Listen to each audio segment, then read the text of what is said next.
നമസ്കാരം, എല്ലാവർക്കും സ്വാഗതം. ഇന്നത്തെ ഡെയിലി ബുള്ളറ്റിനിലേക്ക്.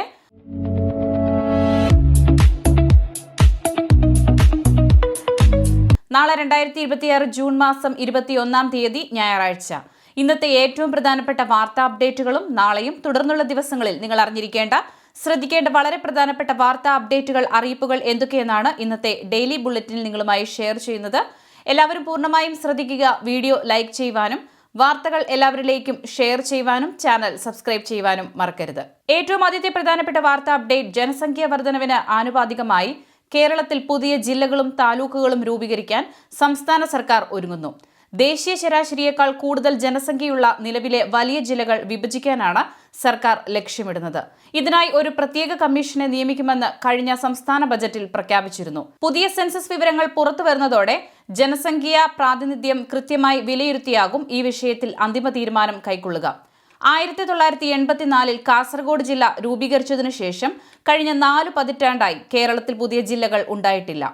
അതുപോലെ പുതിയ താലൂക്കുകൾ നിലവിൽ വന്നിട്ട് 12 വർഷവും പിന്നിട്ടിരിക്കുന്നു.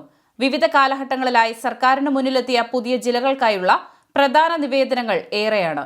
ഇടുക്കിയിലെ ദേവികുളം, തൊടുപുഴ നിയോജക മണ്ഡലങ്ങളും എറണാകുളം ജില്ലയിലെ മൂവാറ്റുപുഴ, കോതമംഗലം, പിറവം മണ്ഡലങ്ങളും പെരുമ്പാവൂരിന്റെ ചില ഭാഗങ്ങളും ഉൾപ്പെടുത്തി 40 വർഷം മുമ്പ് അന്നത്തെ മുഖ്യമന്ത്രി കെ കരുണാകരൻ പ്രഖ്യാപിച്ച മൂവാറ്റുപുഴ ജില്ലയാണ് ഇതിൽ പ്രധാനപ്പെട്ട ഒന്ന്.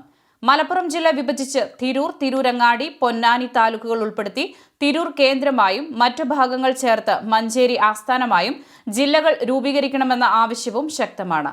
ഇവയ്ക്ക് പുറമെ പാലക്കാട് ജില്ല വിഭജിച്ച് ഷൊർണൂർ കേന്ദ്രമായും കോഴിക്കോട് ജില്ലയിലെ വടകര, നാദാപുരം, കുറ്റ്യാടി, പേരാമ്പ്ര ഭാഗങ്ങൾ സംയോജിപ്പിച്ച് മറ്റൊരു ജില്ലയും വേണമെന്ന നിവേദനങ്ങളും സർക്കാരിന്റെ പരിഗണനയിലുണ്ട്. തിരുവനന്തപുരത്തെ കാട്ടാക്കട, നെയ്യാറ്റിൻകര താലൂക്കുകൾ ഉൾപ്പെടുത്തി തെക്കൻ കേരളത്തിൽ പുതിയൊരു ജില്ലയ്ക്കും ആവശ്യമുയരുന്നുണ്ട്. ജില്ലകൾക്ക് പുറമെ ഭരണ സൗകര്യം മുൻനിർത്തി പുതിയതായി കൂടുതൽ താലൂക്കുകൾ രൂപീകരിക്കണമെന്നും വ്യാപകമായ ആവശ്യമുണ്ട്. അടുത്ത പ്രധാനപ്പെട്ട വാർത്താ അപ്ഡേറ്റ്: നീറ്റ് പുനഃപരീക്ഷ നാളെ നടക്കാനിരിക്കെ കൂടുതൽ മാർഗനിർദ്ദേശങ്ങളുമായി നാഷണൽ ടെസ്റ്റിംഗ് ഏജൻസി രംഗത്ത്. പരീക്ഷയുമായി ബന്ധപ്പെട്ട ഔദ്യോഗിക സന്ദേശങ്ങൾ 782 798 0287 എന്ന വാട്സ്ആപ്പ് നമ്പറിലൂടെ മാത്രമായിരിക്കും ലഭിക്കുക. ഇത് ബ്ലൂടിക്ക് വെരിഫൈഡ് നമ്പറാണെന്നും NTA അറിയിച്ചു. ഈ നമ്പറിലേക്ക് വിദ്യാർത്ഥികൾക്ക് തിരികെ സന്ദേശങ്ങൾ അയക്കാൻ സാധിക്കില്ല. NTA ഔദ്യോഗികമായി വിദ്യാർത്ഥികളുടെ വ്യക്തിഗത വിവരങ്ങളോ OTPയോ ഒരിക്കലും ആവശ്യപ്പെടില്ല. ഇതിന് വിരുദ്ധമായി എന്തെങ്കിലും തരത്തിലുള്ള വ്യാജ സന്ദേശങ്ങൾ ലഭിച്ചാൽ national cyber crime help line നമ്പറായ 1930 എന്ന നമ്പറിൽ ഉടനടി വിവരമറിയിക്കണം. നാളത്തെ പരീക്ഷയ്ക്ക് പുതിയ അഡ്മിറ്റ് കാർഡാണ് ഉപയോഗിക്കേണ്ടത്. ഇത് NTAയുടെ ഔദ്യോഗിക വെബ്സൈറ്റിൽ നിന്നും ഡൗൺലോഡ് ചെയ്യണം. മുൻപ് മെയ് 30 നൽകിയ അഡ്മിറ്റ് കാർഡ് പരീക്ഷയ്ക്കായി ഉപയോഗിക്കരുതെന്നും അധികൃതർ വ്യക്തമാക്കി. അതേസമയം നാഷണൽ മെഡിക്കൽ കമ്മീഷൻ കീഴിൽ വരുന്ന ഒരു മെഡിക്കൽ കോളേജും ഇന്നും നാളെയും വിദ്യാർത്ഥികൾക്ക് അവധി നൽകരുതെന്നും കർശന നിർദ്ദേശമുണ്ട്. മുൻപ് നടന്ന നീറ്റ് പരീക്ഷാ ക്രമക്കേടുകളിൽ ചില വിദ്യാർത്ഥികൾക്ക് പങ്കുണ്ടെന്ന് കണ്ടെത്തിയതിനെ തുടർന്നാണ് ഈ മുൻകരുതൽ നടപടി. കുറ്റമറ്റ രീതിയിൽ പരീക്ഷ നടത്തുന്നതിനുള്ള എല്ലാ സജ്ജീകരണങ്ങളും പൂർത്തിയായതായി നാഷണൽ ടെസ്റ്റിംഗ് ഏജൻസി അറിയിച്ചു. അടുത്ത പ്രധാനപ്പെട്ട വാർത്താ അപ്ഡേറ്റ്: തിരഞ്ഞെടുപ്പ് വാഗ്ദാനത്തിന്റെ ഭാഗമായി UDF സർക്കാർ സ്ത്രീകൾക്കായി നടപ്പിലാക്കിയ പ്രിയദർശിനി സൗജന്യ യാത്രാ പദ്ധതി നിർത്തിവെക്കണമെന്നാവശ്യപ്പെട്ട് നൽകിയ ഹർജിയിൽ സർക്കാരിനെ അനുകൂലിച്ച് ഹൈക്കോടതിയുടെ സുപ്രധാന നിരീക്ഷണങ്ങൾ.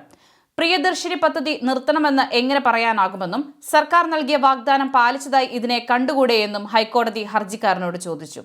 പദ്ധതിയുടെ പ്രധാന ഗുണഭോക്താക്കൾ പാവപ്പെട്ടവരാണെന്ന് നിരീക്ഷിച്ച കോടതി ഹർജി വിധി പറയാനായി മാറ്റി. എന്നാൽ യാതൊരുവിധ ശാസ്ത്രീയ പഠനങ്ങളോ സാമ്പത്തിക ആഘാത വിലയിരുത്തലുകളോ നടത്താതെ നടപ്പിലാക്കിയ പദ്ധതി സംസ്ഥാനത്തിന് വലിയ സാമ്പത്തിക ബാധ്യത ഉണ്ടാക്കുമെന്നും ലിംഗാടിസ്ഥാനത്തിലുള്ള ഈ വേർതിരിവ് ഭരണഘടനാ വിരുദ്ധമാണെന്നുമാണ് ഹർജിക്കാരന്റെ വാദം. ഇതിന് മറുപടിയായി സ്ത്രീ ശാക്തീകരണമാണ് പദ്ധതിയുടെ പ്രധാന ലക്ഷ്യമെന്നും കർണാടകയും തമിഴ്നാടും ഉൾപ്പെടെ 7 സംസ്ഥാനങ്ങളിൽ ഇത്തരം പദ്ധതികൾ ഇതിനോടകം നടപ്പിലാക്കിയിട്ടുണ്ടെന്നും സർക്കാർ കോടതിയെ അറിയിച്ചു.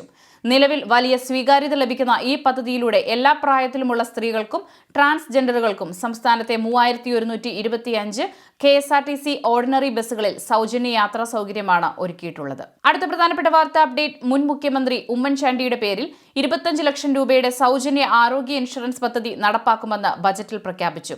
സംസ്ഥാനത്തെ എല്ലാ കുടുംബങ്ങൾക്കും 25 ലക്ഷം രൂപ വരെയുള്ള സൗജന്യ ചികിത്സ ഉറപ്പാക്കുന്ന ഉമ്മൻചാണ്ടി ആരോഗ്യ ഇൻഷുറൻസ് പദ്ധതി നടപ്പിലാക്കുന്നതിനുള്ള പ്രാരംഭ നടപടികൾ ഉടൻ ആരംഭിക്കും. അപ്രതീക്ഷിതമായി ഉണ്ടാകുന്ന ഭാരിച്ച ചികിത്സാ ചെലവുകൾ പല കുടുംബങ്ങളെയും വലിയ സാമ്പത്തിക ബാധ്യതയിലേക്കാണ് തള്ളിവിടാറുള്ളത്.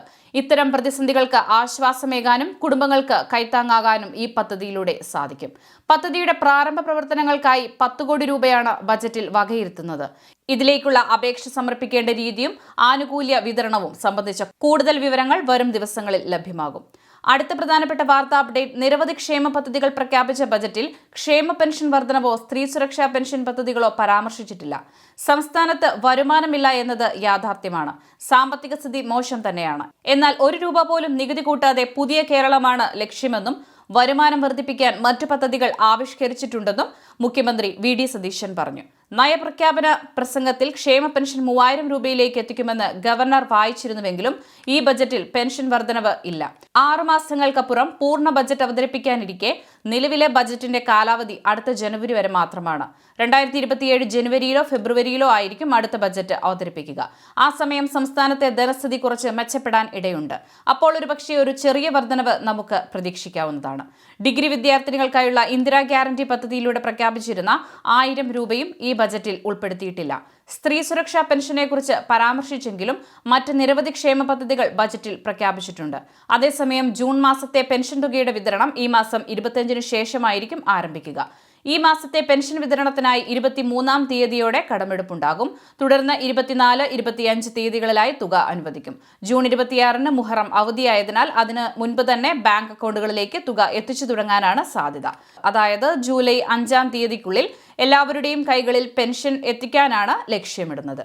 അടുത്ത പ്രധാനപ്പെട്ട വാർത്താ അപ്ഡേറ്റ്: ജൂൺ മാസത്തെ റേഷൻ വിതരണം അവസാന ഘട്ടത്തിലേക്ക് കടക്കുകയാണ്. മഞ്ഞ റേഷൻ കാർഡിന് 30 കിലോ അരിയും 2 കിലോ ഗോതമ്പും സൗജന്യമായും 3 പാക്കറ്റ് ആട്ട 7 രൂപ നിരക്കിലും ലഭിക്കും. പിങ്ക് കാർഡിലെ ഓരോ അംഗത്തിനും 4 കിലോ അരിയും 1 കിലോ ഗോതമ്പും സൗജന്യമായി ലഭിക്കും. കാർഡിന് അനുവദിച്ചിട്ടുള്ള ആകെ ഗോതമ്പിന്റെ അളവിൽ നിന്നും 4 കിലോ കുറച്ച് അതിനു പകരം 4 പാക്കറ്റ് ആട്ട 9 രൂപ നിരക്കിൽ വാങ്ങാവുന്നതാണ്. നീലക്കാർഡിലെ ഓരോ അംഗത്തിനും 2 കിലോ അരി വീതം കിലോയ്ക്ക് 4 രൂപ നിരക്കിൽ ലഭിക്കും. അതത് താലൂക്കുകളിലെ സ്റ്റോക്ക് അനുസരിച്ച് കാർഡിന് 4 കിലോ വരെ ആട്ട കിലോയ്ക്ക് 17 രൂപ നിരക്കിലും ലഭിക്കുന്നതാണ്. വെള്ളക്കാർഡിന് 4 കിലോ അരി കിലോയ്ക്ക് 10 രൂപ 90 പൈസ നിരക്കിൽ ലഭിക്കും. നീലക്കാർഡിനെ പോലെ തന്നെ അതത് താലൂക്കുകളിലെ സ്റ്റോക്ക് അനുസരിച്ച് വെള്ളക്കാർഡിനും 4 കിലോ വരെ ആട്ട കിലോയ്ക്ക് 17 രൂപ നിരക്കിൽ ലഭ്യമാണ്. ജൂൺ മാസത്തെ റേഷൻ വിതരണം ജൂൺ 30 വരെ മാത്രമായിരിക്കും. റേഷൻ വാങ്ങാൻ ഇനി കേവലം 10 ദിവസങ്ങൾ മാത്രമാണ് ബാക്കിയുള്ളത്. അതിനാൽ ഇനിയും ജൂൺ മാസത്തെ റേഷൻ കൈപ്പറ്റാത്തവർ എത്രയും വേഗം അത് വാങ്ങാൻ ശ്രദ്ധിക്കുക. ഏറ്റവും അവസാനമായി സംസ്ഥാനത്തെ സ്വർണ്ണവില പരിശോധിച്ചാൽ സംസ്ഥാനത്ത് കഴിഞ്ഞ ദിവസം കുറഞ്ഞ സ്വർണ്ണവിലയിൽ വർധനവ് രേഖപ്പെടുത്തി. 2026 ജൂൺ 20 ഇന്ന് ശനിയാഴ്ച 22 ക്യാരറ്റ് സ്വർണ്ണത്തിന് ഗ്രാമിന് 20 രൂപ കൂടി 13,390 രൂപയും പവന് 160 രൂപ കൂടി 1,07,120 രൂപയിലുമാണ് വ്യാപാരം പുരോഗമിക്കുന്നത്.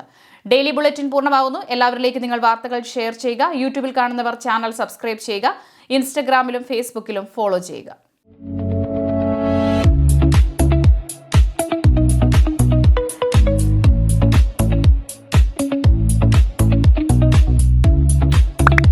Please subscribe our channel.